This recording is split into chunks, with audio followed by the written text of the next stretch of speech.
mēs katrs dzimums intuitīvi saprotam, kur mēs labāk jūtamies, un tur mēs strādājam. Es domāju, ja sieviete labi justos šefpavāra amatā, viņai ir pavāra trūkums, ir šefpavāra trūkums, lūdzu, ej, bet acīm redzot, vienkārši daba tevi aizved tur, kur tu labāk jūties, jā.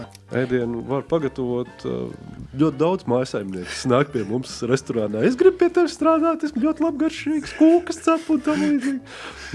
Tu uzcep 1 kūku nedēļā vai 3 kūkas dienā, bet tas nenozīmē, ka tā ir beķerē. Pirmo reizi uz fine dining uz Francijas, pat neatceru uz kaut kādu es biju pārbījies trīcēju kapses lapu.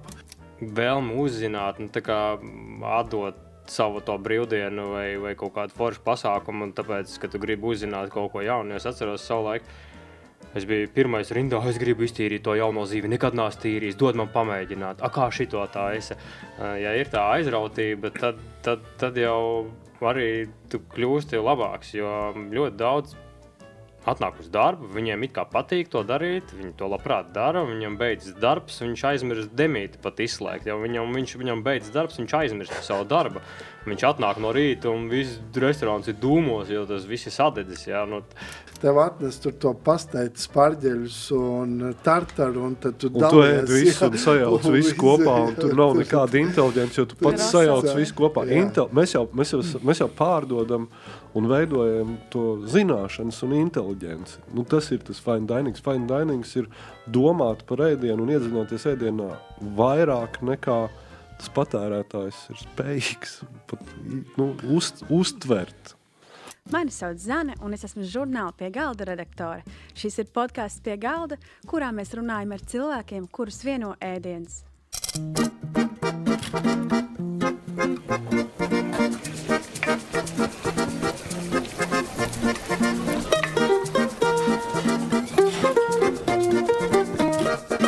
Šodien pie manis ciemos 3 pavāri, kas komentārus neprasa. Mātiņš Sirmais, Ēriks Treivens un Pāvils Skopa. Sveiki, puiši. Skopa. Šis bija tieši tā kā jātās, ko es domāju, vai ir Skopa vai Skopa? Atvaino, Pāvils. Vislabi, es esmu pieredzis. Nē, es pirmo reizi dzirdēju. Skolā parasti tā bija. 3 pavāriem 15 gadi. Pie galda žurnālam arī, starp citu, šogad 15 gadi. Mums ir kaut kāds vienojošais elements šajā sarunā. Apsveicam, jā. Zinām, cik tas grūti. Nav viegli, jā. Un par to tad arī mans pirmais jautājums. Kā jūs jūtaties pēc 15 gadiem? Vai negribās visam atmest ar roku, vai tieši otrādi jums ir kaut kāda jauna elpa parādījusies? Kādas ir sajūtas pēc būšanas kopā 15 gadus? Tas nav maz. 15 gadi. Nē, pamest jau un nomest un pamest, un to var darīt vienmēr, bet 15 gadus būt kopā šajā kulinārajā laulībā, ir patīkama sajūta. Jā. Tas, ka ir kaut kādas krīzes bijušas, kaut kāda augšupejoša un lejupējoši brīži, bet mērķis jau ir viens, ēdināt cilvēkus. Un kur tas notiek, kā tas notiek, tas ir brīnišķīgi, kad ir 15 gadi. Ērika, varbūt par kaut kādiem izaicinājumiem, kas varbūt ir bijis grūtākais šajos 15 gados? Laikam visgrūtākais bija, mēs ļoti viegli atvērāmies. Mēs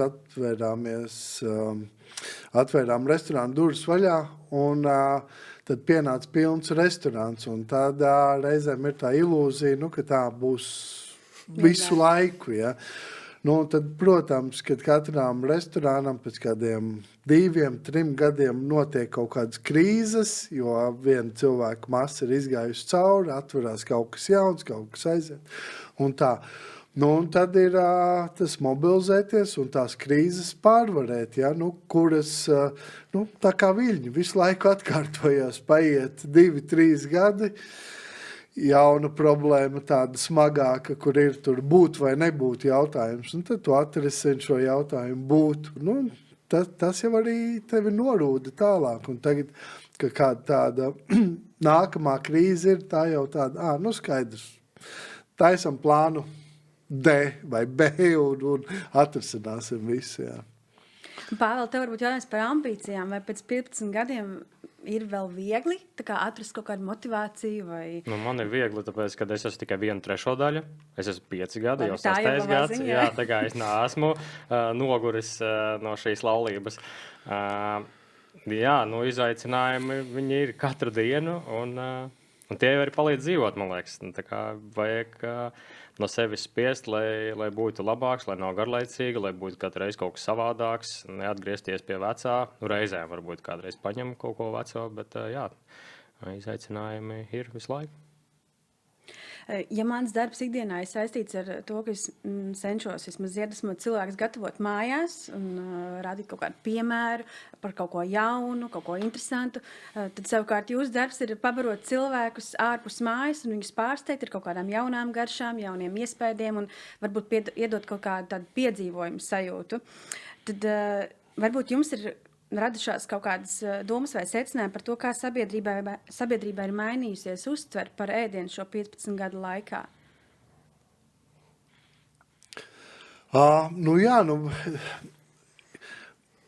Kulinārija, restorāna dzīve, viņi tāpatās mainās kā mūsu ikdiena. Paskatāmies pirms 15 gadiem, kāds bija automašīnas, kā mēs ģērbāmies, kāds mums bija frizūras, mēs nemaz nemanām, kā mēs visa sabiedrība mainās. Un tā skaitā arī kulinārija. Ja? Mēs tie, kas ir apstājušies pirms 15 gadiem, un tādā mirklī, kad tev atvēr durvis vaļā, viss pilns, un tu domā, ka šī ir tā laimes atslēga, jā, tad tie arī tagad pamazām tie restorāni varās ciet, kuri nevēlās iet laikam līdzi. Nu, mēs ejam laikam līdzi, un, manuprāt, tās izmaiņas nemaz nemainam, jo tas notiek, dabiski, tikai ieraugot fotogrāfijas, kā mūsu grāmatā, kas ir pirms 15, krokos, tāda frizūra, tāda, ja. Kurā mirklī mēs frizūru nomainījām un apģērbu mēs nemaz nepamanījām. Un tas pats arī ir uz galda, jā. Ne ar ko neatšķirās no ikdienas. Jā, tas ir smieklīgi. Tur skatoties tās bildes, kaut vai rezervācija grāmatas, vai kā izskatījās restorāns, kāda krēsla bija un kādas bildes bija pie sienām. Un pilnīgi viss. Mēs mainamies visu laiku. Un, manuprāt, tas ir tas foršākais, ka tu vari atskatīties atpakaļ, kas ir foršs mūsu grāmatā, ka tu vari redzēt visas tās receptes, kas ir bijušas. Un tev nav tā kā kauns. Tā kā tu redzi, ka tas ir smieklīgi varbūt, bet tas nav tā kā kaunīgi, jo tas viss ir iziets cauri. Un tas tāds tā kā reāls gan mūsu, gan sabiedrības spoguls, kulinārais, ko mēs arī tā kā ikdienā joprojām turpinām audzēt un attīstīties. Bet tās kaut kādas labās vērtības viņas paliek. Kā pirmā dienā mēs uzzīmējām tapas uz galda. Šitajos 15 gados mēs vairākas reizes gribējām no viņām atteikties, visādi modernizēt, visu kaut ko. Mēs tik un tā esam atnākuši atpakaļ pie pirmās dienas, ja? Un ja mēs izņēmām laukā, tad cilvēki, kur ir speciāli veidu savus viesus, tā kā kaut kas paliek. Un... Jā, man liekas, ka fukačas, mūsu maize ir ļoti spilgs piemērs, kā mēs neredzot esam mainījušies. Ka mēs sākām, atceries, Uģis cepā klasisko fukaču ar rozmarīnu un ķirštomātiem, ja? Un tagad mums ir pavisam savādāks formas maize, kas arī ir ļoti švammīgi un mērķu uzsūcoši. Un tur iekšā ir miso un puravi un sīpoli un kaņepsēklis un ķirbisēklis un salspuķsēklis. Un cigoriņu ekstrakts un iesaus. Un kā katrs beķeris vai katrs šepavārs vai katrs, kas cep to maizi, viņu ir pārveidojis kaut gan, vai viņi ir garšīgāki par klasisko fukaču, mūsu droši vien izpratnē jā. Bet kā viņi 15 gados ir nomainījusies. Tāpat arī mēs. Jā, arī tie viesi. Jā. To, kā Mārtiņš, bet kā Eriks jau minēja, viņš arī ir liels ceļotājs un visa sabiedrība jau arī tomēr izglītojās. Un, ja 15 gadus atpakaļ viņi atnākot uz restorānu, tas bija viņiem milzīgs pārsteigums. Viņi neko dzīvē tādu nav redzējuši. Tad tagad grūtāk pārsteigt viesi ir. Viņi izglītojās līdz ar mums. Un arī mēs, mēs to joprojām darām. Tavs ķirbju bisks ir visspilgtākais pierādījums. Man šitā jūsu raksturīgā lieta pēc pavāriem ir tas, ko Eriks stāstīja, tas papīrs ar tām mērcītēm un maizīt. Tā ir tā pirmā lieta, kas nāk prātā par 3 pavāriem. Es gribēju noskarot, vai jums nav grūti strādāt trietā tādā izpratnē, ka katram ir kaut kāda sava, varbūt, vīzija kādā brīdī, kaut kāda izpratne par to, uz kuru pusi mums jāiet vai nav jāiet. Ir bijuši kaut kādi tādas krīzes brīži, kad Mārtiņš, piemēram, es saku, visu, vai es šito vairs negribu darīt, es redzu citādāk šo visu, vai arī Ēriks, es gribu palikt pie tā, kā mēs bijām, un nemēģinam kaut ko jaunu. Ir bijuši kaut kādas šādas situācijas jūs 15 gadu kulinārijā laulībā? Protams, kad ir bijušas, bet tur, man tā liekas, mums arī savā ziņā pašā sākumā, arī pirms 15 gadiem mēs sadalījām katrs savas lomas, un, ja runā tieši par to ēdienu, kādu pasniegsim uz galda, pēdējais vārds ir šefpavāra. Es jau, Mārtiņš, mēs varam teikt, tur iesprauda rozmarīnu, kā pirms 15 gadiem Pāvils teiks, nē, es tādu ēdienu nenesīšu, ja. Un Pāvils jau, paldies,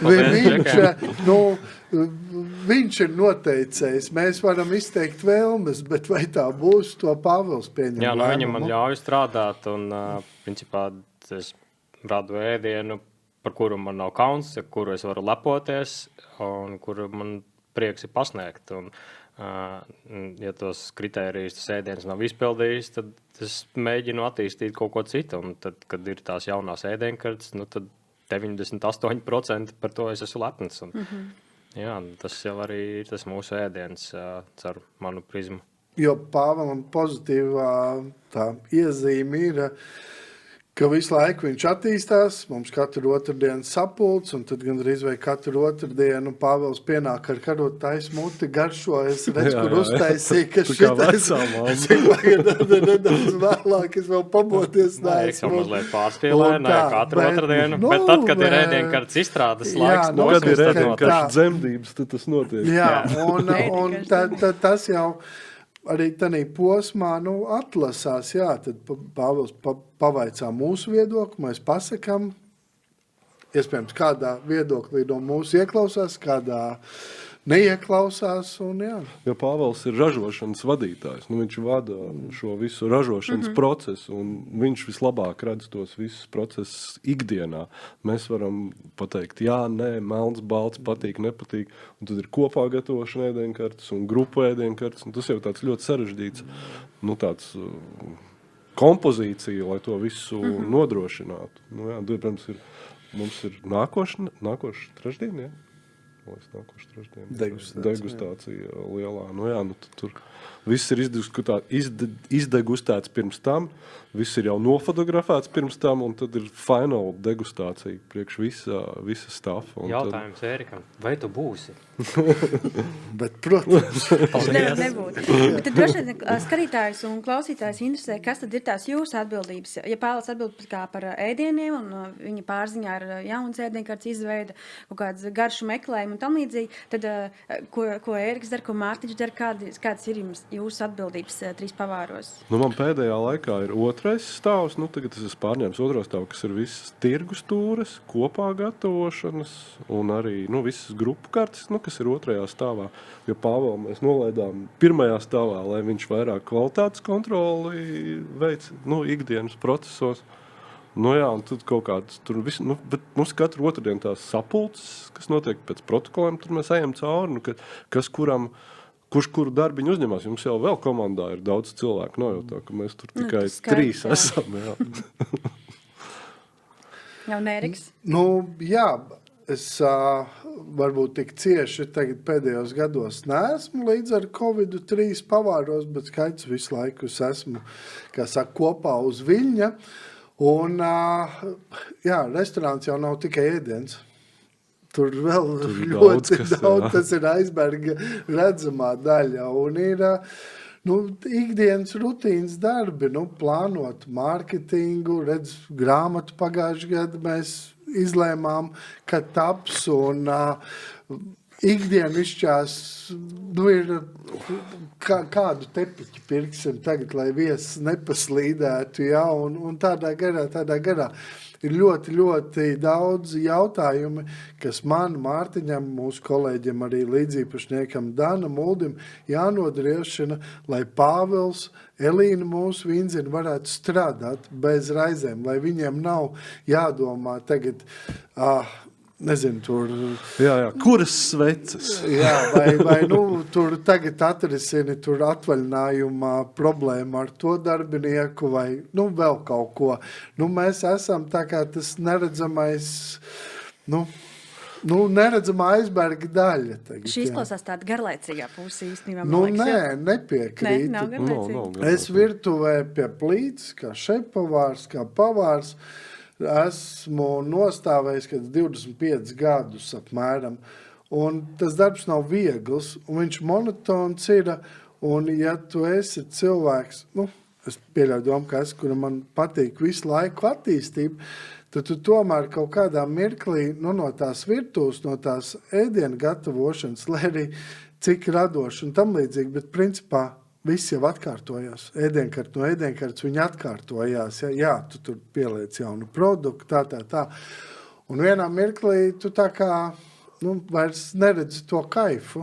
Un tad tu saproti, ka, bet mūsu nozara nav tikai ēdiens. Tur ir vēl ļoti daudz, kas cits interesants.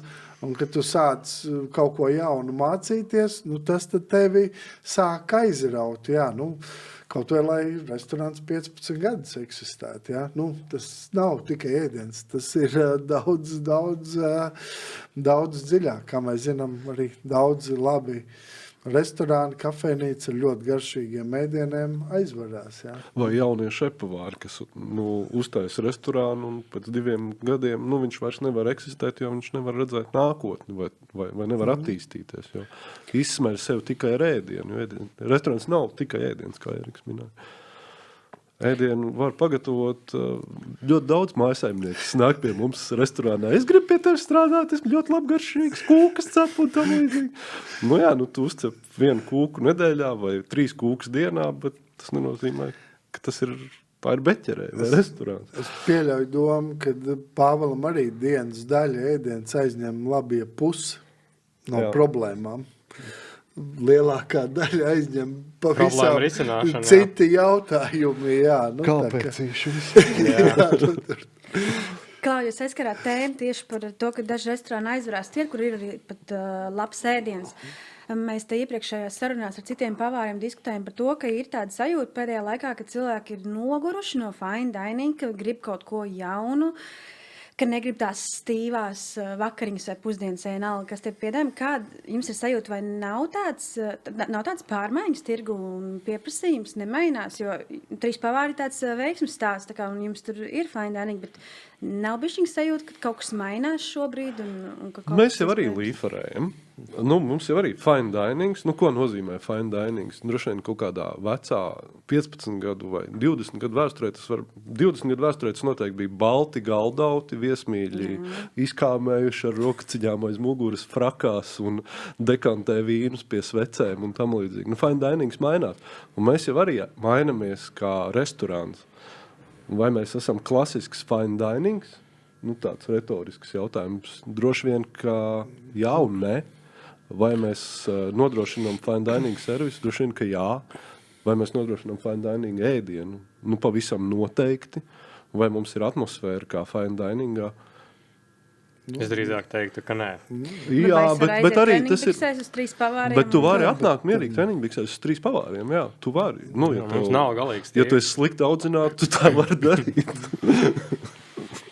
Tas vairāk laikam par to stīvumu, par to, ka cilvēki bairās no tā fine dining tādā izpratnē, ka tā sajūta, ka tu tur īpaši jāgatavojas, bet tev arī ir jāgatavojas, uz labām lietām ir jāgatavojas. Vai tu ejot uz operu neizlasi libretu, tu neko nesapratīsi.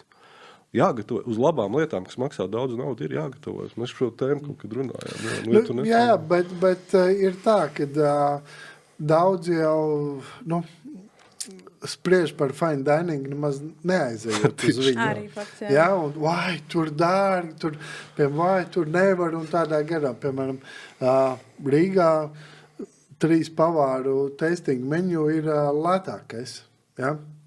Nu, atnāc, nogaršot, ja, un kur tev pasniedz 8 ēdienas ar stāstu un tādā garā.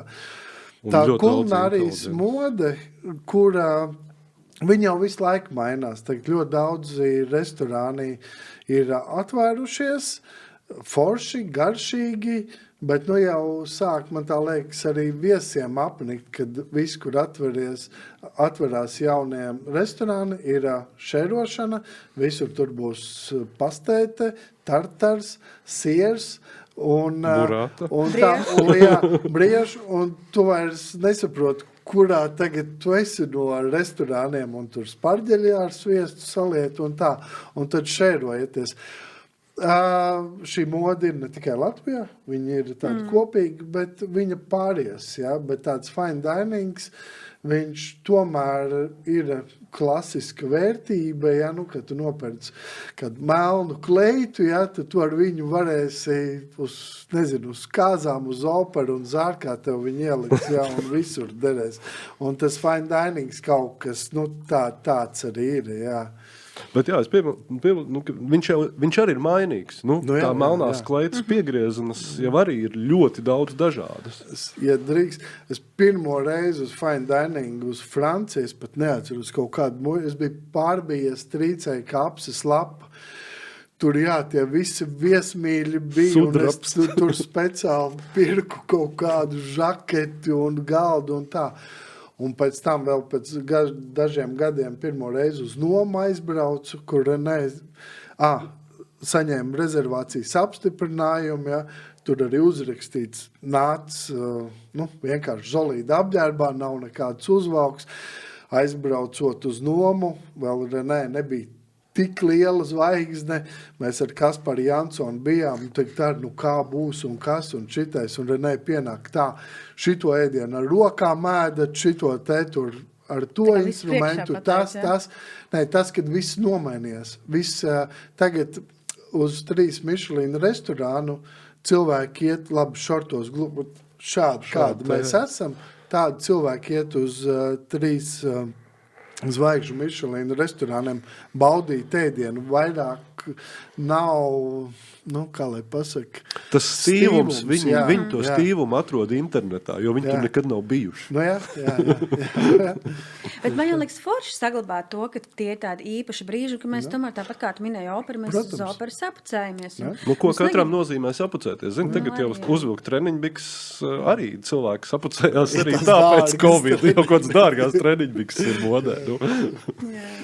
Bet kā jums šķiet, vai var vispār vēl pārsteigt ar kaut ko fine dining konceptā? Tā kā liekas, viss ir bijis. Nav tāds sajūta. Es tikko no Čīles atlubu Borago restorāns. Tas ir tāds, ka viņam, tas vienkārši fantastika vai San Paulo Tudžu restorāns. Tas ir kaut kas tāds, es esmu, nezinu, cik fine diningos bijis, nepārspīlējot pāri pa 100 Michelin restorānos. Tik un tā, tu atklāji kaut ko tādu, es pēc Borago visiem iesaku aizbraukt uz turienu paēst, ja. Tā vienkārši fantastika, kā cilvēki spēja izdomāt. Tāpat mēs varam teikt, taču ir tās, cik tur tās nots un, visi meldiņi ir izdomāti. Nē, varbūt tās Latvijā mēs tā diezgan atpaliekam no tā high-end fine dining, bet pasaulē tur viens pēc otru pārsteidz. Jā. Man tā liekas, tā ir daudz interesantāk dzīve nekā tev atnest tur to pasteitu sparģeļus un tartaru, un tad tu dalies. Un tu ēd visu un sajauc visu kopā, un tur nav nekāda inteliģence, jo tu pats sajauc visu kopā.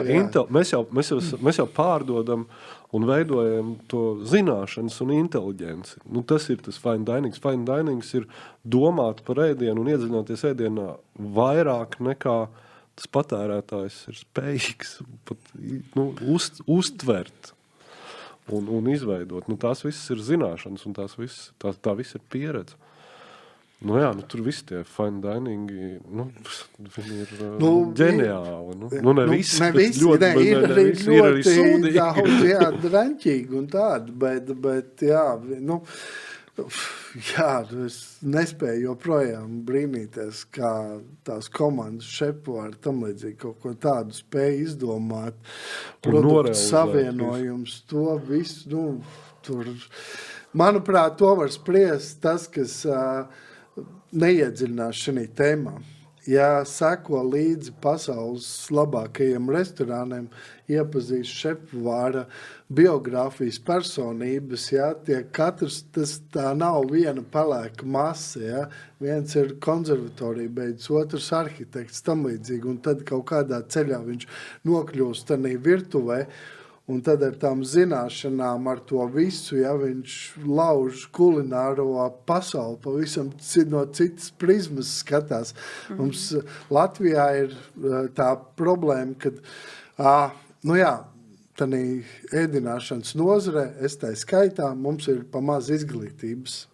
Kad mēs, es ceru, ka nāks kāda jaunā paudze, kura būs mērķtiecīgāka, kura būs vairāk izglītot, un tad mēs arī varēsim, tādā pasaules, Eiropas līmenī kaut kā. Pagaidām arī mums fine dining tāds copy-paste variants, jā. Wannabe dining. Mēs kvalitāte jau ir, un tā un šitā, bet mēs nevaram konkurēt ar, tādu pasaules, jā. Pauli, kā tu izjūti šo spiedienu? Vai ir tāds vispār, un kur tu to radošumu smelies, lai ar kaut ko jaunu spētu pārsteigt? Kaut vai savus kolēģis, kuri nāk uz sapulcēm otrdien, tev kaut kas ir viņiem jāiedod, jānogaršo. Jā, es to spiedienu izjūtu. Katru reizi, kad man ir jārada jauna ēdienkarte, es izjūtu to ļoti labi, jo es pats esmu kritiski pret sevi, un tas ir grūti, jā.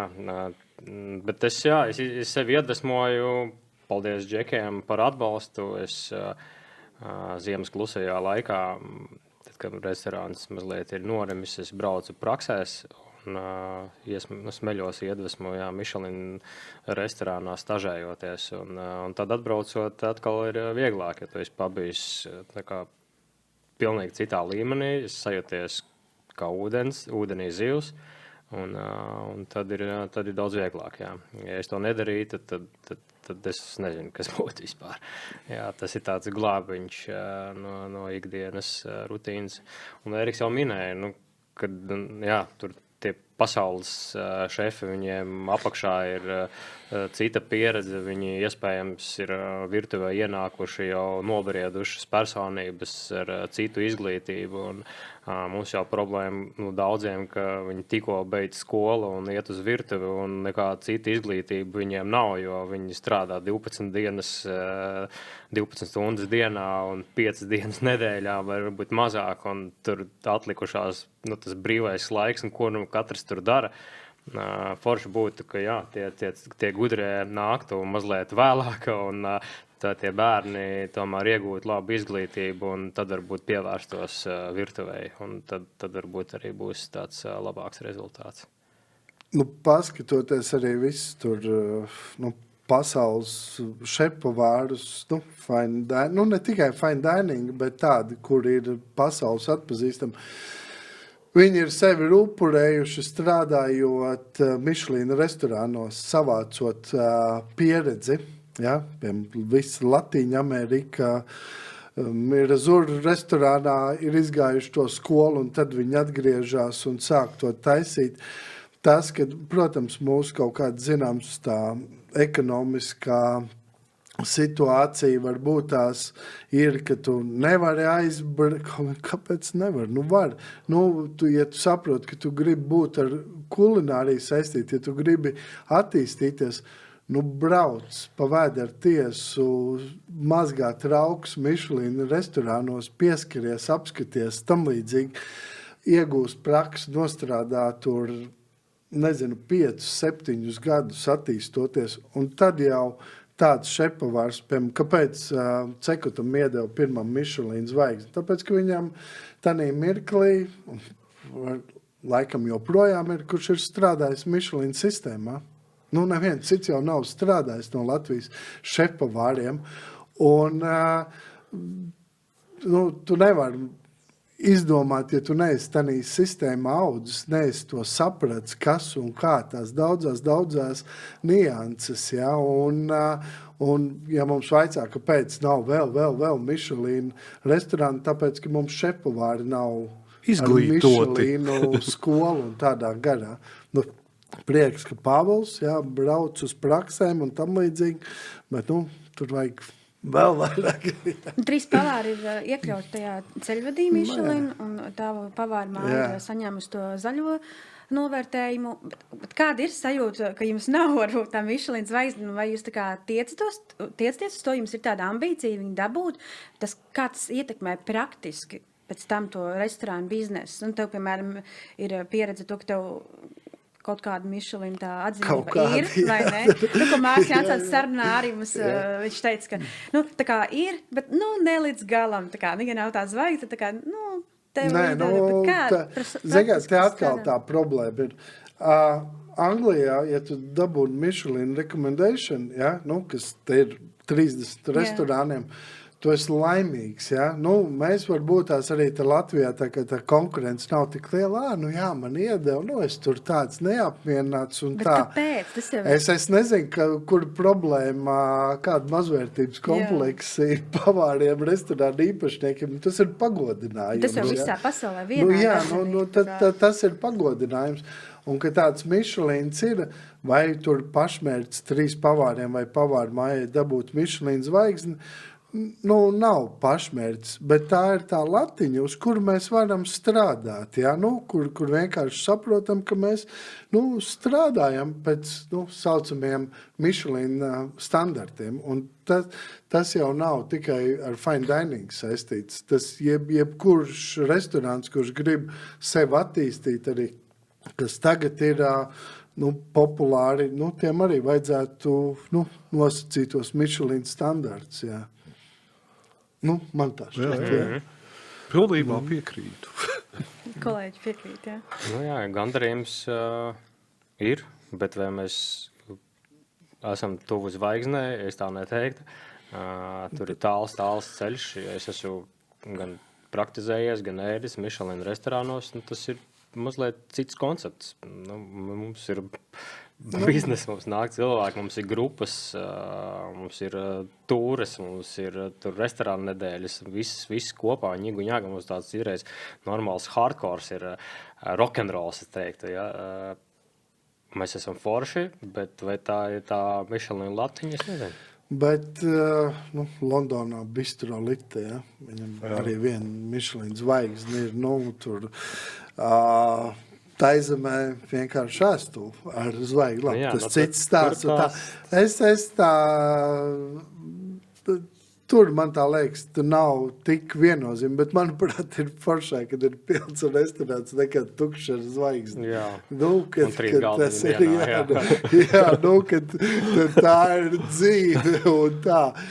Kad pa to pašu pavāru māju vaicāju, saka, lai labāk man pusdienās ir suņi, bērni, kaķi, viss ņigu iet, bet māja pilna nekā tur.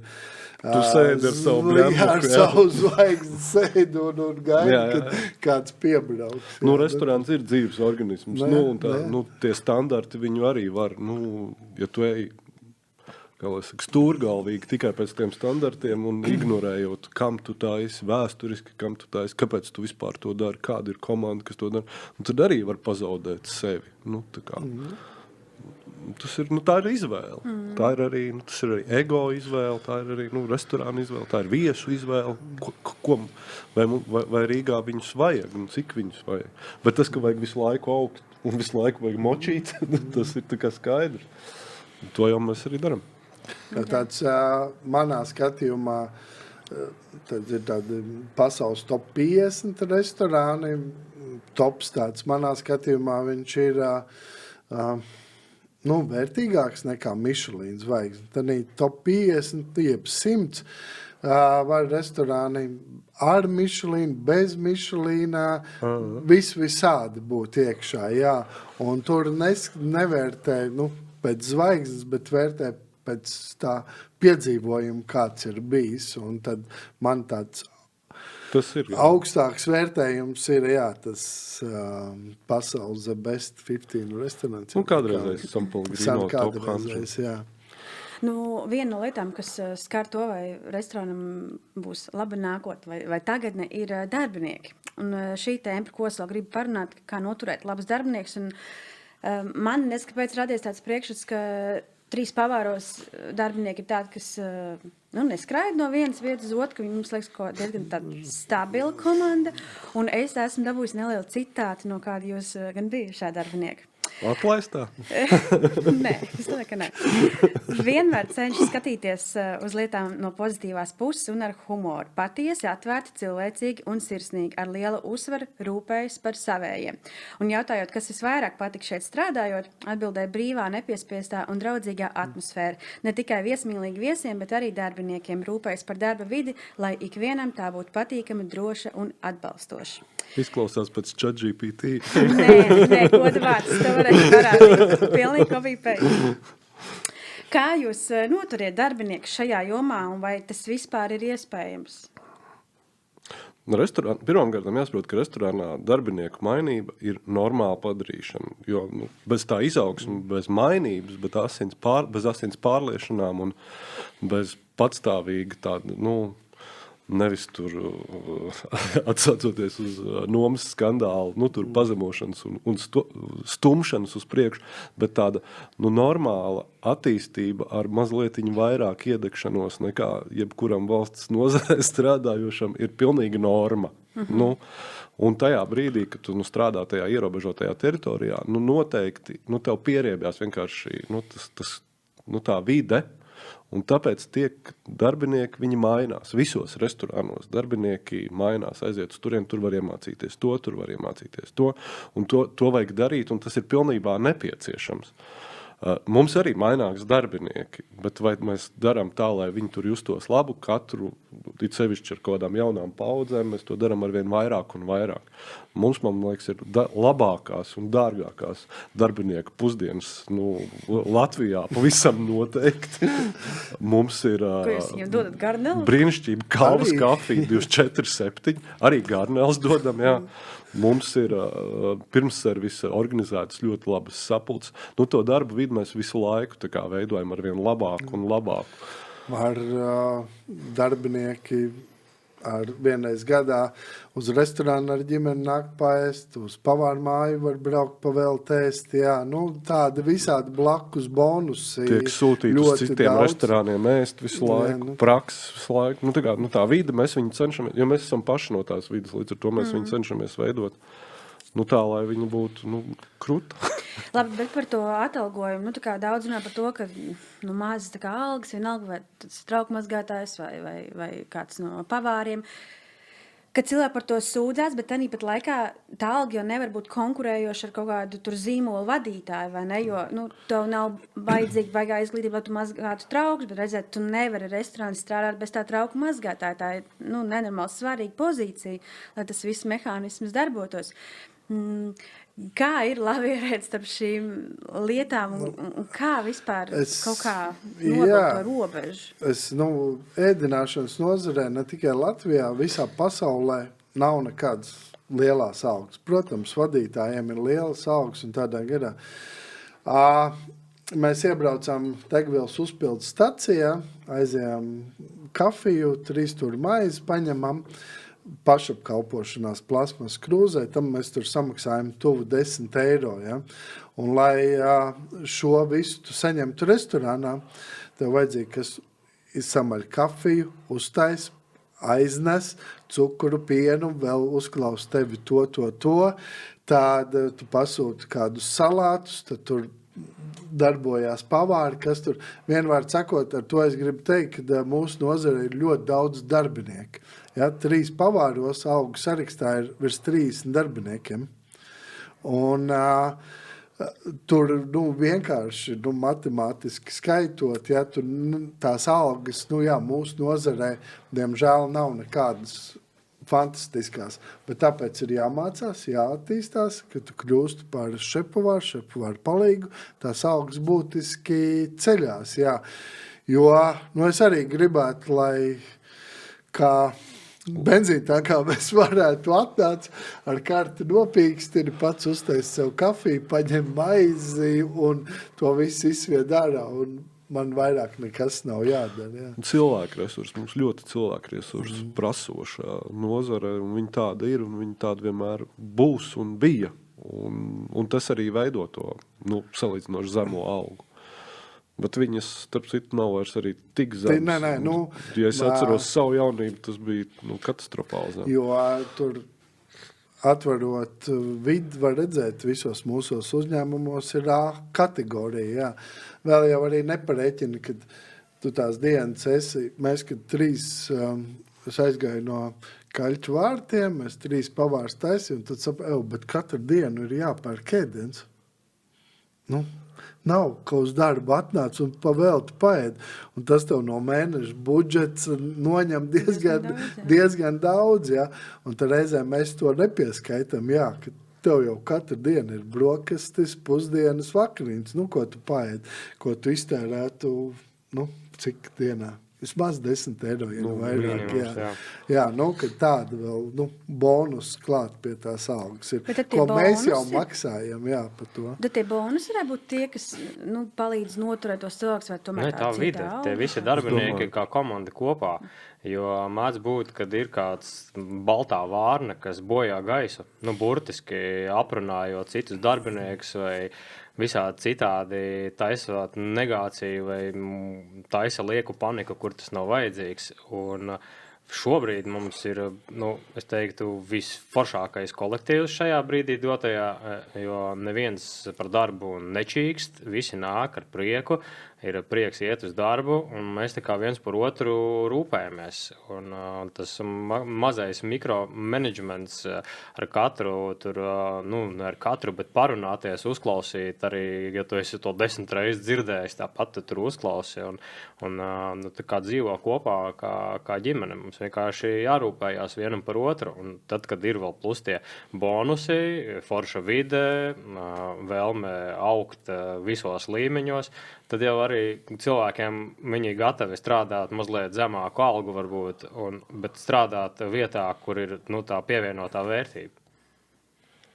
Un par to klimatu runājot, lieliski runā, bet par to klimatu paturpinot, vai jūsu vadītajās vietās, kur jūs strādājat arī ārpus 3 pavāriem, vai tur nevalda tas skarbums, tas, nezinu, kaut kādas drāmas, viss, ka tur ir skaļos toņos un viss ir grūti.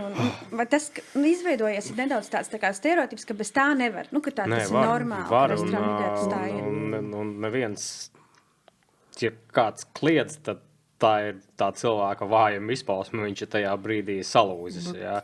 Mēs cenšamies mierīgi aprunāties, skaidrs, kādreiz aizcērt stiprāk durvis, jo vienkārši, bet tad ir jāiet atvainoties. Un, mēs nepušojam, mēs nepazemojam, es tur nebļauju, tu tur tāds un šitāds. Tas spilgtais piemērs Renē Redzepī, kas bija kādreiz pirms 11 gadiem, ja viņam tagad kā lavīna pārvēlusies pāri visa tas tā pagātne, ko viņš ir no sevis jau visu viņš mainījies. Tikai Ramzejs tikai to kultivēja televīzijā. Jā, es gribēju teikt. Tā tas nav vispār. Tas Gordona Ramsay TV šovu sviests, tas viss sen ir beidzies. Viņš bija mūsu jaunībā, un viņš arī bija savādāks, jo viņam bija padomi piešprits kaut kāda, jo tā arī bija droši vien kaut kāda savādāka vide, bet tas, ko cilvēki, un varbūt to arī ar šo jautājumu domāju, tas viss ir beidzies, jo mūsdienu cilvēki, mūsdienu sabiedrības locekļi, mūsdienu pavāri, vienkārši to visu negrib, un tas nav vajadzīgs. Tā nevar iegūt rezultātu.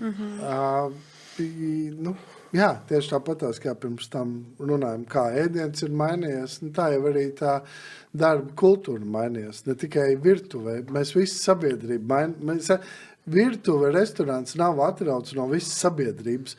Pirms 15 gadiem Tev arī ofisā priekšnieks varēja, nezinu, visādi pazemot, seksuāli izmantot vai viss kaut kas, un tas tā, ok, ja, tagad tu nevari šķīpi paskatīties.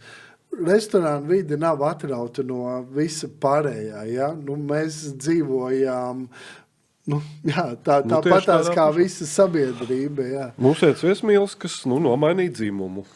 Piemēram, tas nav pavāros. Tas nav 3 pavāros iesmos. Mēs to tolerējam. Tāda ir sabiedrība. Pirms 15 gadiem tur vienkārši tas vēl vairāk kā pirms 15 gadiem es pulkvedī strādāju, un Arvis Zemans nāca kā pavārs, un viņam bija tur zaļi, zili mati nogrāsot, un viņš vaicāja, vai es viņu pieņemšu darbā, ka viņam tāda mati. Jā, tagad nevienam tāds jautājums nerodās. Jā. Tetovēti kādreiz bija tikai cietumnieki, tagad visi baristis. Sabiedrība mainās. Labi, bet tas, kas man liekas baigi nemainās, ir tas, ka sievietes vairāk neparādās restorānu virtuvēs. Parādās. Puses teikta. Tagad jau. Jā, mums ir, pieņemsim, karstajā cehā 2 puiši, 2 meitenes. Augstajā cehā mums ir 2 puiši, 2 meitenes. Un tas nav speciāli. Trauku mazgātāja, operatora 2 puiši, 2 meitenes. Labi, bet ja mēs skatāmies zinām pavāri, kaut vai Latvijā vai pasaulē, pārstrāja vīrieši. Kāpēc tā ir? Jā, bet zinām konditori. Pārsvarā sievietes. Pārsvarā sievietes, labi, jā. Redzi, katrs atrod seksismu lietu var virpināt. Bet vienkārši, jo katram ir bišķiņi savs viedoklis, es gribēju saprast, kā jūs smags tas darbs, vienkārši smags darbs. Vēsturiski smags darbs, visi tie lielie katli un tās krāsnes, kas bija jākurinā. Atceries to vēsturisko, kā tas vēsturiski tagad ir indukcijas plītis, pincetītes, sakārtotas vides. Tur tā vide jau ir sievišķīgāka kļūsi, pati pa sevi. Tur var arī, tev nav vajadzīgs fiziski maukti kļūt. Plus cilvēks, kad domā par savu ģimeni, tad meitene izkrīt kaut kādā apritē mazliet, un pēc tam atgriezties ar mazu bērnu, pat ja viņu, tas ir izaicinoši. Vēl viņai nav laiks, mēs ar viņu runājām, viņa apsver. Bet tas ir normāli, viņa arī domā par to, ka viņa gribētu kaut ko citu darīt. Kā līdz dzemdībām. Tā kā varam pēc tam viņas mēz, bet tas normāli. Jā, bet mēs arī, priecājamies. Vēl runājot, piemēram, restorānu vadītājas, arī, vai vadītāji, ir, lielākoties sievietes. Jā.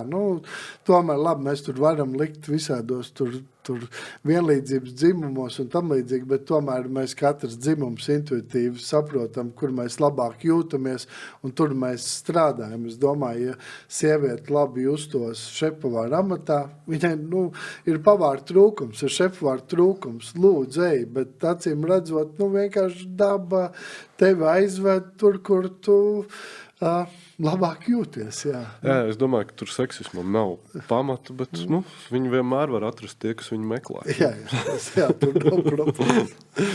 Un tagad tas ir modē meklēt to visu. Tā tendence drusku mainās, varētu teikt, nav tik kategoriski, vai ne? Ja, bet, to mums pierāda mūsu darba lietas, ka Pāvils parādīja. Es par to nebiju tā piefiksēts. Jā, mums tādā balansā jau, es teiktu, kāds pēdējos 2-3 gadus mums ir burtiski puse. Es nezinu, kurš no mums domāt, viņa tur meitene, bet viņa labāk strādā. Paskaties uz taci, viņa pati paņems katlu un noliks un to tur pleciņu vēl. Jā, bet tas, mēs katrā ziņā nepieņemam darbā cilvēkus pēc dzimuma. Jā. Vai pēc matu krāsas, vai kas, pēc, nezinu, jebkā. Labi, to mēs būsim tā kā noskaidrojuši. Vai es aizsolu? Jautājums, ko jūs gribat dzirdēt no klienta, kad viņi atnāk uz jūsu restorānu? Kas ir tas, kas varbūt jums sniedz to gandarījumu, kad cilvēks ir paēdis pie jums, iegūst kaut kādu kulināro pieredzi? Kas ir tas, ko patīk dzirdēt? Patīk vai ko mēs gribam dzirdēt? Ko gribam, jā. Kas tas, ko tu sagaidi no apkārt, lai būtu kaut kā tā atgriezeniskā saite? Grūti ir reizēm uzklausīt kritiku.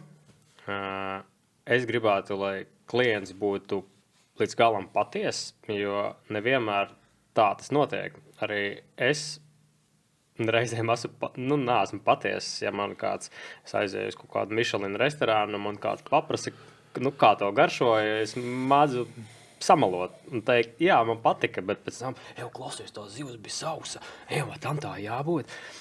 Es droši vien gribētu tādu, patiesumu, jo tas arī tāds mazliet spēriens, un tad sāc domāt, vai tas ir pamatoti, varbūt tas tikai cilvēku viedoklis, bet tev ir kaut kāda bāze analīzei, un tad tu vari būt nākamreiz būt labāks, vai šo ēdienu mazliet mainīt, vai saprast, kur tā problēma. Protams, cilvēkiem garšas dažādas, un tie viedokļi ir dažādi, nevajag, kā saka, skriet ar galvu sienā, bet patiesums būtu forši.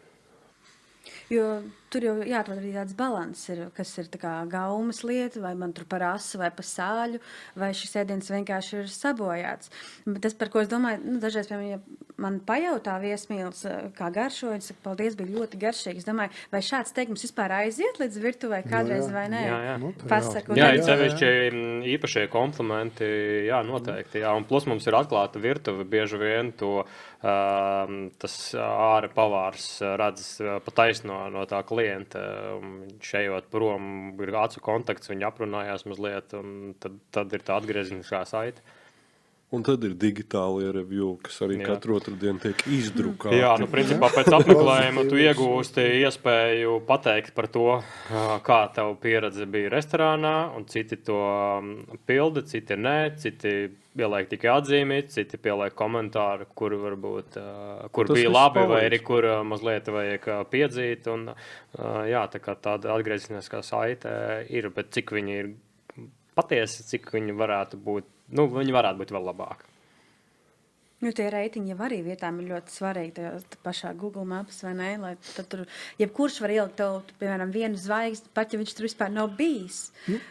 Šis arī tā sarežģīt, vai ne? Jā un nē, bet katrā ziņā, ja tur ir sarakstīts kaut kas, un tu redzi, ka to nav rakstījis ChatGPT, no tā var izvilkt kaut kādas atslēgas, un sevišķi ir kaut kādas lietas, kas atkārtojas, un mēs skaidrs varam, mēs to arī daram, ka mēs mainamies un ņemam ārā vai liekam klāt, vai vismaz nomodelējam, kas tā situācija, kāpēc tas ir. Mēs viņu vienkārši neignorējam. Mums katrs tas komentārs ir svarīgs.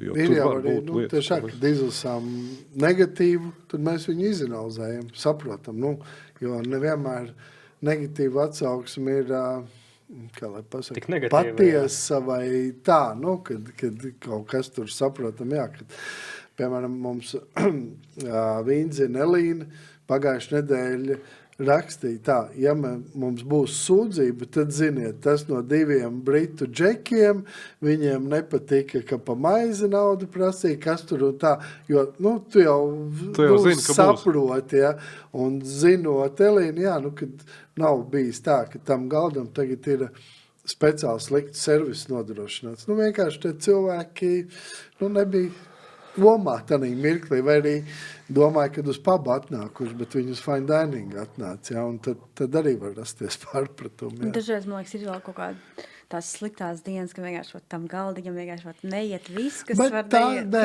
tas nav tā, ja tu esi profesionāls. Es biju arī tur Meksikā, Kventīlo, tad viens no pasaules labākajiem restorāniem. Tur nostrādāja ugunsdzēsējas signalizāciju. Man neatnes ēdienu to, ko vajadzēja, un tādā garā. Bet tas viss tika tik forši noguldināts ar humoru, ar to visu, kad es aizgāju projām. Tā man pagājušajā gadā viena no labākām pieredzēm bija, kad kā galvenais Strauss politiku tādā mirklī neizmantot, ja tev kaut kas neiet, jo viesis ir atvērts. Cilvēks. Cilvēks, viņš saprot, saplīs, tas tur, tā ir tālāk. Tā kā. Galvenais beigtas pozitīvs nots. Bet kas ir tas, ko negribās dzirdēt, vai ko vispār nejautāt pavārim, ja ir iespēja vispār viņu parunāt tam apmeklētājiem? Kas tas, ko... 3 pavāros var parunāt ar pavāru visu laiku, jo viņš visu laiku ir ārā virtuvē, tu var pienākt jebkurā brīdī. Traucē un netraucē, tas jau... Ja tu nevari parunāt, tu reāli, tā kā mauc, un tev ir ļoti daudz, kas, tad jau, tas cilvēks redz, ka, tur īsti nevar, bet lielākoties jau tas darbs ir, tāds pludants un organizēts ļoti. Tā kā tas laiks jau ir. Bet jautājums bija kāds? Ko tu negribi dzirdēt? Ko es negribu dzirdēt? Man liekas, ka man visvairāk ir tas, kad ir tāda... Vai tu esi rītiņš? Es Mārs pirmais. Mārs. Nē, nu man visvairāk, tas, ka nav iedziļinājies tas cilvēks, viņš ne tur trāpīja. Ne tur trāpīja, ne tajā dienā, uz restorānu nevajadzēja iet, vajadzēja, vienkārši pasūtīt voltu mājās. Kaut kādā piespiedu kārtā, ar dāvanu karti atnācu, vai kaut kādā, tur, kur nevajag tev nonākt, tu tur nonāc. Un tad tev nav bijis tāda pieredze ar to ēdienu, ka viņš tik sarežģīts un tik tur, tāds maziņš vai lieliņš, ka viņš vispār nav sagatavojis mājas darbu, viņš vienkārši ne tur trāpīja. Un tajā brīdī viņš vēl sāk kaut ko analizēt un stāstīt tev to, ka es Itālijā, kur viņš bija vienreiz, viņš stāst, ka es tur jūras ķemmīti sēdu tā, un tā ir tikai un vienīgi jāēd jūras ķemmītis. Un tad viņš sāk to pašu stāstīt par dillēm, un viņš to 15 minūtes stāst par savu egocentrismu, kāda ir viņa pieredze ar tiem 2 restorāniem, kur viņš dzīvē ir bijis. Un tas vienkārši tā kā noklausies, un tā, ko es no šitā te varētu paņemt, tā kā neko. Ok, ļoti labi, paldies, varbūt jums vēl kaut ko uzsaukt, mēs atvainojamies, ka mēs tādi esam. Tā. Pagājušajā nedēļā tieši tā sakrit, ka es aizgāju gan uz iesmiem, gan citā dienā paēdu maķītī. Un es pēc tam domāju, par 2 cilvēkiem tās summas bija vienādas. Pusdienu piedāvājums un 2 kaut kādi tur fancy maķīšu burgeri. Un pēc tam es domāju, es biju tā kā McDonaldā, kas tā kā ir tur viss tā kā ir slikti. Jā, bet tā kvalitāte viss slikti, bet ok, ēst var. Un tad bija iesmos, kur tā kā ir kvalitāte, kur bija ļoti garšīgi, viss sabalansēti, liels apkalpošana, tā kā viss lieliski.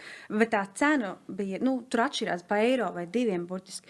Tad aizdomājos par to, cik tas tā kā ir godīgi, jo visticamāk, tas McDonald's var uzlikt jebkādu ciparu un cilvēki pirks tāpat, bet tev ir tur pa pēdējiem grašiem, tādos iesmos jācīnās par katru klientu tā kā, un jāmēģina izdzīvot, un tā konkurence tā kā ir negodīga.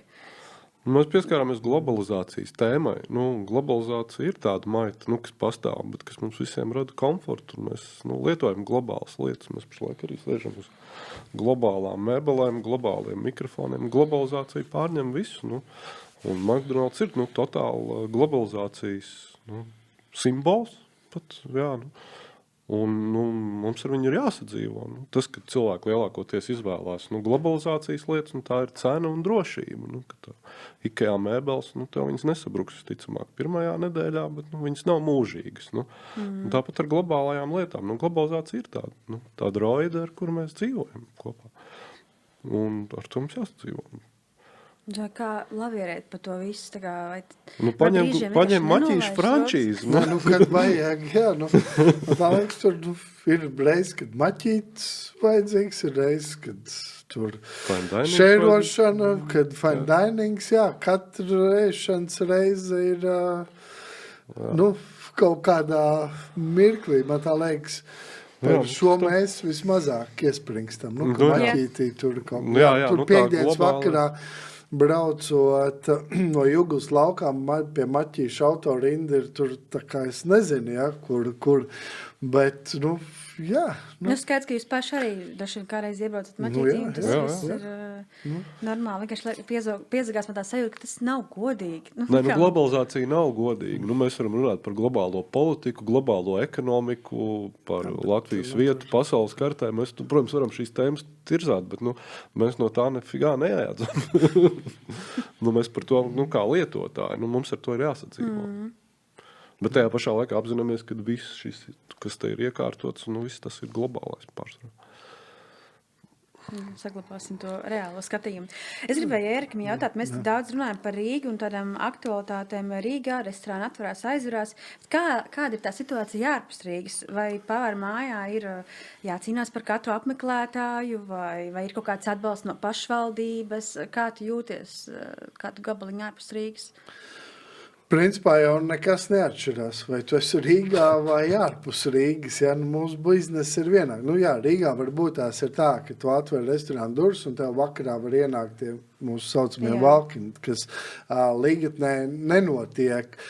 Tādus kā atbalsts no pašvaldības tikpat, cik Rīgā, tā ir restorāna un nedēļas un kaut kādas akcijas, bet tur arī, man tā liekas, nav tā, ka tu esi laukos un tagad tur pabērns vai kaut kas tam līdzīgi. Taisa labu ēdienu, nodrošina labu servisu, māk māki komunicēt ar viesiem, tev ir ideja, kas pārliecina citus cilvēkus, lai viņi gribētu pie tevīm braukt, nu, tad arī viņi brauks, ja, jo, nu, jā, es tā baigi neizjūtu, nu, kad vai kaut kā, ka mēs esam ārpus Rīgas, esam īpašāki vai ne tik īpaši. Nu, mēs tāda pati sastāvdaļa kā jebkurš restorāns, jā.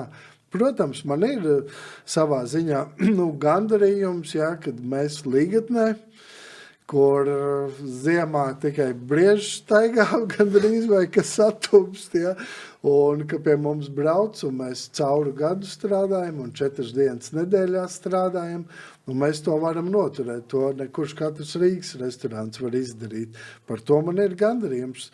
Tad es saprotu, ka mūsu komanda strādā labi, lai cilvēki mērot šo ceļu pēc maltītes. Nu, un jāatcerās, ka ēdiens jau nav tikai tur benzīntanks uzpildīt sevi. Nu, tas ir piedzīvojums, ko jebkurš restorāns, arī 3 pavāri nodrošina, katram savs rokraksts, un tad ir cilvēki, kuri, labprāt brauc pēc piedzīvojumu uz Līgatni. Nu, smuks dārts izgaismots, sniegi vai ziedi vai stāsti, ugunskurs dzīvs, kas Rīgā nav. Nu, pavisam kaut kas savādāks, jā. Bet mēs neesam atsevišķa saliņa no pārējā biznesa. Mēs, jā. Ja pilsētniekiem, man liekas, ir bišķiņ tāds stereotips izvērtēs, ka tur ārpus Rīgas jau nekas nenotiek. Tur laukos nekas nenotiek. Maz kas notiek, piekrīt. Jā, bet tu jau radi to vietu, jā.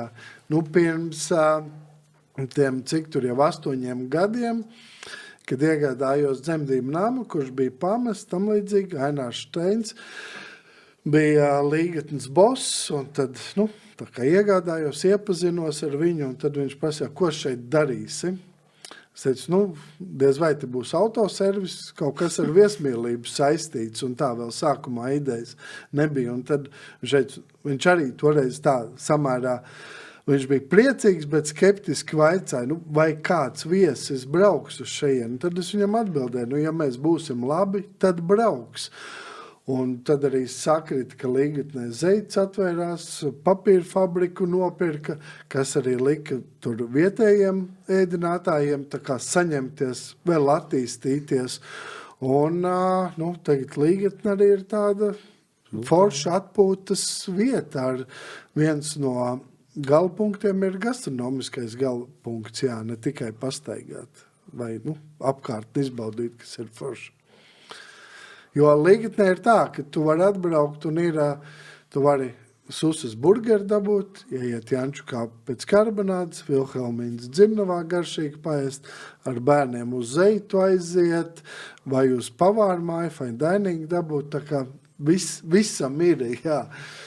Bet tie cilvēki pārstāvjā droši vien ir turisti, ne tie nav vietējie. Nu, jā, lielāk, protams, jā, Līgatne ir kā tāda kurorta atpūtas pilsēta, jā, protams, tā aktivitāte notiekās nedēļas nogalēs. Bet vietējie turisti, jā. Bet tā Mišelina zaļā zvaigzne, kas jums ir piešķirta, tas tev ir devis kaut kādu, izmaiņu tavā biznesā, ka tāpēc brauc, piemēram, vairāk ārzemju turisti varbūt, vai tieši, vai vietējie vairāk atzīst? Ko tas reāli maina biznesā? Ir tā, ka, kā viss kaut kas, nezinu, tur notiekās, hokeja čempionāts, to viss tam sās. Ir uzmanība un pēc tam aizmirst, ja. Tāpat arī pavārmāja dabūja 1. gadā zaļo zvaigzni. Tad, tas bija kāds novembris, un tad restorāns bija pilns visu ziemu. Cilvēki brauc, jo bija diezgan liela rezonance, citi cilvēki brauc atkārtot apsveikt mūs, viena daļa uzzināja par mums. Pirmo reizi, citi brauc, teica, es sen biju domājis, un tagad man ir iemesls atbraukt. Bet pēc gada, kad jau tev nākamreiz zaļās vai, Viss ok, un tā.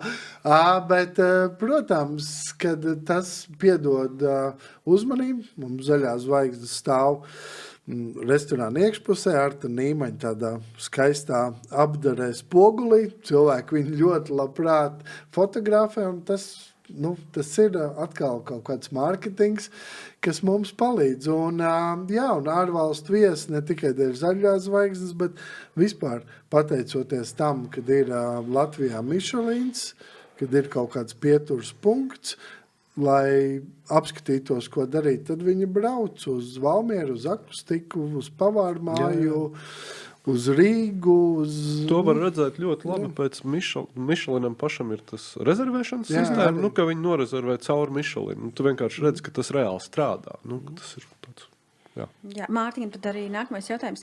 Kā radīt tādas vietas, kas neaizverst kā ciet, jo tev arī pieredze vairākām vietām, un tas viss labi strādā un neaizverst pēc gada, 2, kā mēs iepriekš diskutējam. Tu esi sapratis, kas ir tā zelta atslēdziņa, vai tas vienkārši tā sakrīt, tev vienkārši veicās? Tu esi tā sapratis? Nezinu. Nē, tur, tas viss ir komandā. Visas vietas, visi restorāni, jebkas, ko tu dari, veido ģimeni vai jebko, viss ir komandā. Kā tu sastrādājies, vai tu vari sastrādāties, kā tu pārvari tos krīzes momentus, viss ir komandā. Ja tā komanda ir sastrādājošos, griboša un māk gatavot, rēķināt un iet uz priekšu, tad tas var iet kaut kādu brīdi uz priekšu. Bet komanda jau var būt super laba tev, bet ja cilvēki vienkārši nenāk pie tevis. Bet, es sagatavoju labu mājasdarbu. Mums ir diezgan aizvērušies tādi 1 gadu projektiņi bijuši. Mums bija 3 zīvis. Bruņinieki ielā, un tā kā, mēs jau arī esam šāvuši, ne tur, kur gaisā izšauja. 3 zīves, pirms bija zivju bistro tajā brīdī, kad Latvijā neviens neēda zīves, bet mēs iedomājāmies, ka viņi visi stāstīja, ka viņi ēda austers. Tad mēs tur 10 gadus pirms Latvijā sāka ēst zīves atvērām. Bet tas arī, mēs nebijām izdarījuši mājas darbus, mēs kaut kā klausamies. Nav tā, ka mums ir kaut kāda zelta atslēdziņas vai kaut kāda Bet kāpēc tagad aizvers daudz cietu? Tu saproti, kāpēc tās vietas aizvers cietu? Dažas saprot, dažas aizvers likumsakarīgi, dažas aizvers tāpēc kā apnīk, kā kur. Bet, manuprāt, pašlaik notiek tas, ko Eriks minēja, tas sharing, ļoti daudz, kas atvērās. Un tad vienkārši tas cilvēku apjoms, cik liels viņš ir, un kaut kam ir jāizverās. Un tad notiek tāda normāla, cikliskā asins pārliešana. Visas tādas restorāna industrijas. Kas grib strādāt, var saņemties un var mainīties. Tas mainās un strādā. Tie, kas negrib, atsaucoties uz iepriekšējo sarunu, tiem jāaiziet maliņā. Vai viņš viņu tur pārveido, vai aiztaisa ciet, vai pārdod, vai kā tas ir. Ja viņš nav gatavs mainīties un celties uz augšu, tad ir jātaisās, tad ir jāpārveidojās. Ja? Jo tas jau arī ir tāds mūžīgā mainība. 3 Pavāri arī, kādu mēs viņu atvērām no sākuma, un kāds viņš tagad ir pavisam cits restorāns. Tas jau visu laiku kāds vairās ciet, vairās. Man tā liekas, pēdējā laikā ir vairāk atvērušies nekā aizvērušies. Jā. Bet tas arī tāpēc, ka presē tik daudz ir. Jā, atverās tie jaunie koncepti. Bet Pālam jautājums, kas padara labu pavāru par izcilu? Kas atšķir labu pavāru no izcilu pavāru? Ir tikai Pāvels, neviens cits jau nav. Jā. Tur laikam ar talantu nepietiek. Tur kaut kā jābūt ir, fanātam jābūt laikam. Es neesmu baigais fanāts, man liekas, ne, Mārtiņ?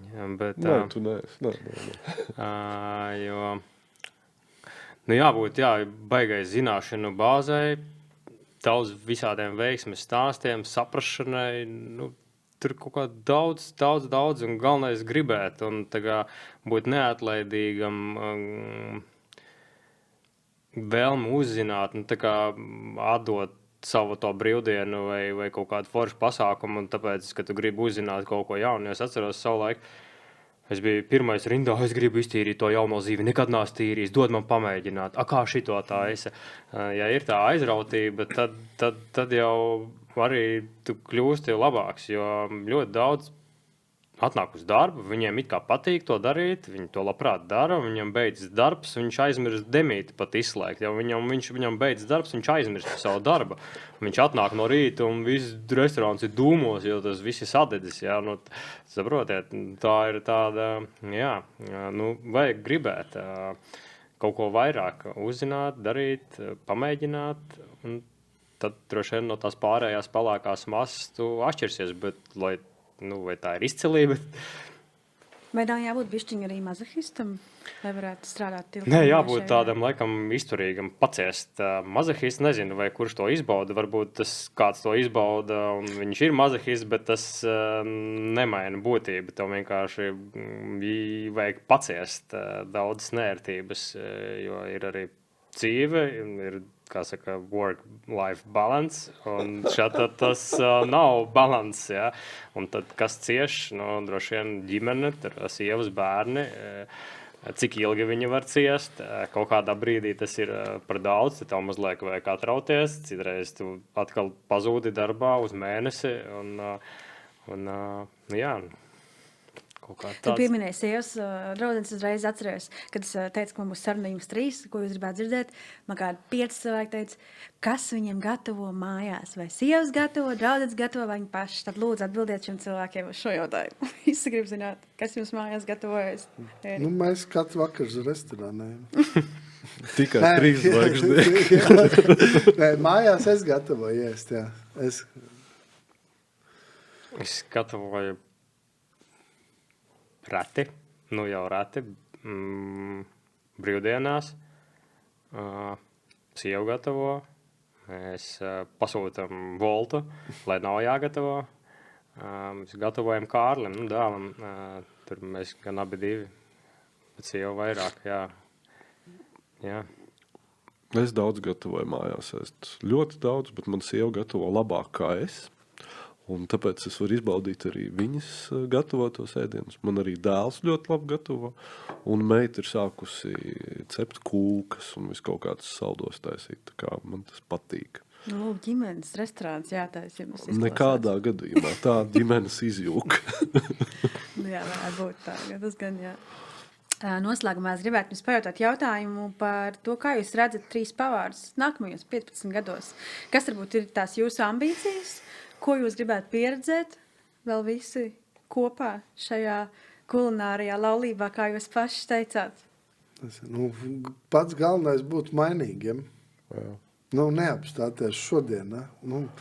Lai pēc 15 gadiem mēs teiktu, kā toreiz mēs bijām pirms 15 gadiem. Ja mēs būsim visu laiku ceļā, mainībā, tad jau arī vēl 15 gadus nodzīvosim. Jā, tieši tā. Ir jāiet visu laiku. Jābūt tas, ko Pāvils pieminēja, visu laiku gribēt paņemt to zivi pirmo, kas tev atnāk un iemācīties viņu izfilēt. Vai atnāk kaut kāds tur Marokas šitas mazais safrāniņš, un tad tu viņu, jā, šitas te, ka tev visu laiku ir tas, tā ieinteresētība par to ēdienu, ieinteresētība par restorānu, ieinteresētība par viesiem, ieinteresētība par darbiniekiem. Par visam jābūt ir gribai augt, un tas ir arī mūsu slogans. Tam labam būs augt. Jā, lai nav garlaicīgi, tieši tā.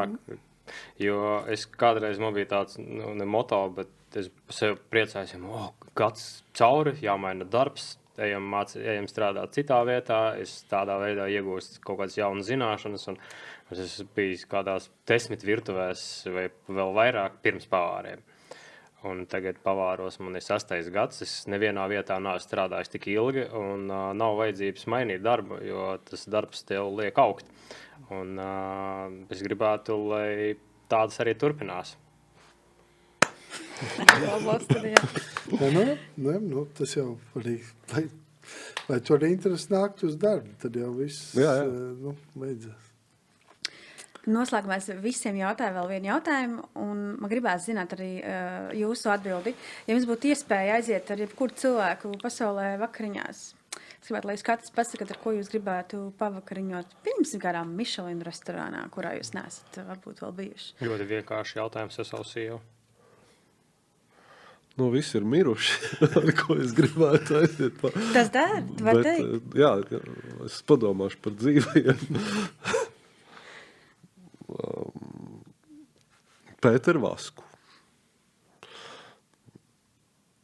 Ko tu iedomājies, ko es varētu ēst?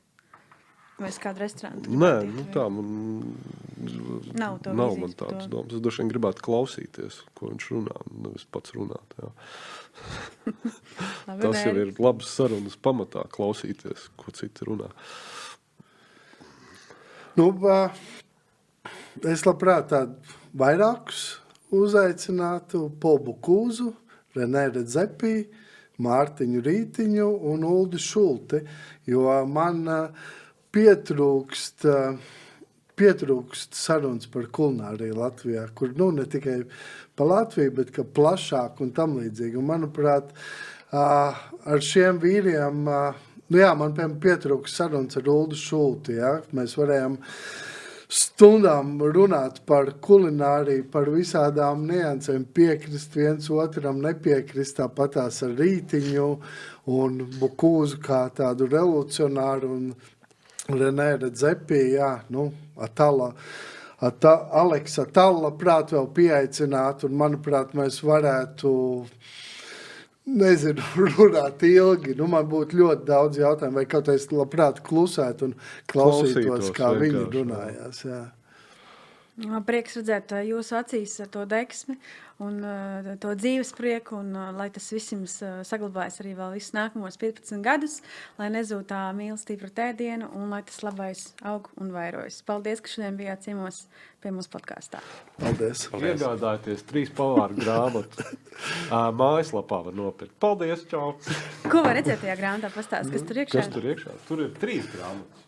Te ir recepšu grāmata par 15 gadiem, te ir restorāna grāmata un te ir gids par Rīgu. Tad tajās receptēs var pagatavot tos ēdienus, ko pie jums var arī paēst. Tie ir labākie 15 gadu sēdieni. Tur ir divas receptes no iepriekšējiem šefpavāriem un manas 15 receptes ar skaistām bildēm un ēdieni, kas ir labi atzīti. Un, jā, ir lepnums. Bet nebija žēl dalīties ar tām labajām receptēm? Nē, kuras tur jau tā tikai lieta, dažus ka, panākumus. ja tu sēdi uz savām zināšanām, tad tā kulinārija nekur arī neattīstīsies un ir jādalās ar savām zināšanām un par to jāpriecājas, ka cits kāds tavas receptes gatavos un no tā kaut ko varēs iegūt. Un nopublicējot tās savas slepenās receptes, tik un tā pavārs strādā, aiziet projām, viņš šo receptu aiznes līdzi, bet nopublicējot, zinās, tā ir Pavela recepte, nevis tur Jāņa Bērziņa recepte, kurš tur ir piesavinājis. Nē, redz, kur Pavels. Jā, tā ir Pavela recepte, jā, tā nav cita. Jā, tad dzimšanas dienā jums arī neliela dāvana vēl. Mēs te apvainamies. Apvainamies. Kaut kas no Latvijas ražotājiem jūsu skaistam restorānā. Paldies. Nebija viegli jums atrast Jāņem ārā. dāvanu, bet varat droši. Kur tas tematiski? Ēdis atnes jums pirmos gurķus no siltumnīcas, es iedavu citādākā formātā. Jā. Ātri aizskrien, sadabūja ielikt maisku. Tas vēl nav redzēts. Bet šis, lai varētu aizdedzināt tās sveces. Spičkas. Jā, Nu, tā stilīgākā formātā. Es ceru, ka Šis jums ir kaut kur stilīgi. iederēsies Noteikti. interjerā, Ļoti labi. varētu piestāvēt. Un paldies, ka veltījāt sev laiku. Jā, un, paldies tev. Lai viss Paldies, top. ka aicināji. Jā, Paldies. Paldies.